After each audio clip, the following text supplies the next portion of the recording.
Boa noite, Ellison. Boa noite, pessoal do grupo. Vou tentar explicar um pouquinho essa parte aí do que pode ser feito para uma intervenção. A intervenção ela só pode ocorrer em 4 instâncias. Primeiro, o Senado Federal pedir uma intervenção militar. A Câmara dos Deputados Federais pedir uma intervenção militar.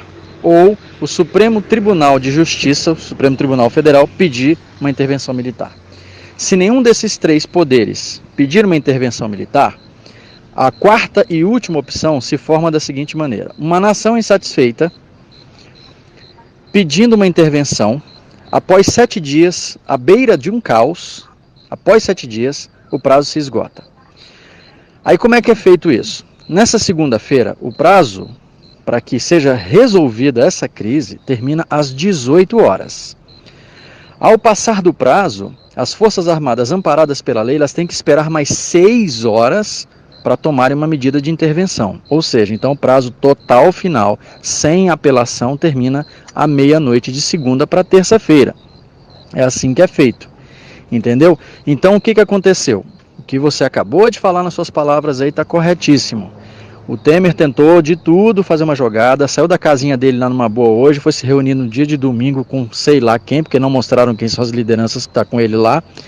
Ele não fez acordo que foi pedido, nada do que foi pedido ele acordou da maneira que tinha sido feita, a não ser os eixos erguidos lá, porque o que ele tirou foi o PIS aí, o COFINS aí, essas bobeiras só, mas não abaixou o preço do combustível como o pessoal pediu. Que ele pediu a reivindicação já não era mais só sobre o óleo diesel, mas sim sobre o combustível no geral, num todo, porque tomou outras proporções, né?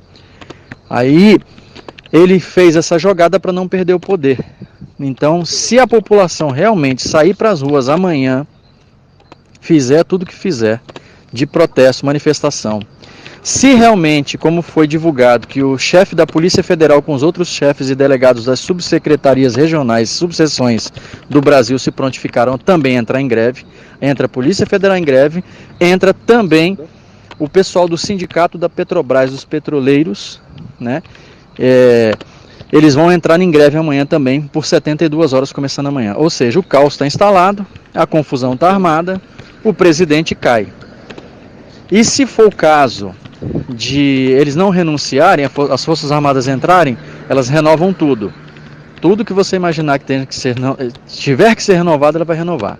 Ela vai tirar o pessoal do Supremo Tribunal, porque eles têm poder na mão, amparados pela lei, tirar o pessoal do Supremo Tribunal, tirar o pessoal da Câmara dos Deputados Federal e tirar também o pessoal do Senado e nomear pessoas para exercer cargos que eles precisam nesses setores, certo? O que acontece que as pessoas às vezes não sabem, que são leigas? Todo mundo que faz parte de partido político, eles fazem parte de uma esquerda. O que é esquerda? É tudo que se opõe à Constituição em benefício próprio, usando de poder administrativo, que é o que faz o PMDB, PSDB, PT e uma corja de partidos. O que é a direita de verdade no Brasil? A direita são os militares, porque eles não podem fugir uma vírgula do que está escrito na Constituição. Ou seja, os militares, para administrarem um setor ou um país, eles têm que administrar como manda a Constituição, eles têm que se fazer cumprir a lei como manda a Constituição. E isso é ser direita, ser da direita. O resto, fora disso, tudo é esquerda. Por quê? Se aproveitam das leis para poder roubarem, criar novas leis e criar novas emendas para favorecer a si próprios e não a população, que é o que os partidos políticos vêm fazendo desde a época de 1985, quando o militarismo saiu do poder. Entendeu? Então foi isso que aconteceu. Voltando um pouquinho na história, para não ficar muito longo esse áudio aí, na década de 60, houve um ato público em que as mulheres, as esposas da população, foram para as ruas pedindo intervenção militar. Foi quando entrou o militarismo de volta no Brasil naquela época lá, e eles administraram o país durante todo esse tempo. Entendeu? Então quem é que foi torturado? Ah, porque eles torturaram muita gente. Ah, porque proibiram isso, proibiram aquilo. Lógico, as pessoas que foram torturadas foram da esquerda, como a Dilma, como o Lula, como aquela repórter da televisão lá que foi torturada até lá no meu estado, lá porque eles iam contra as leis da Constituição que o Exército estava exigindo.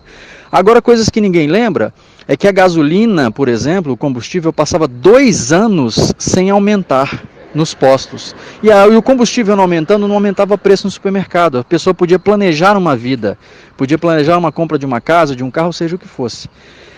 Hoje em dia, as Forças Armadas não são tão retrógradas ou atrasadas como elas eram antigamente, que elas não usam celular, computadores ou coisas parecidas. Hoje eles estão super atualizados, são pessoas formadas recentemente, são pessoas que estudam, pessoas que vivem no nosso meio, que vivem de tecnologia. Então eles não irão administrar o Brasil como eles administraram naquela época, com a cabeça tapada, com os olhos vendados, e sim com a cabeça aberta, é diferente.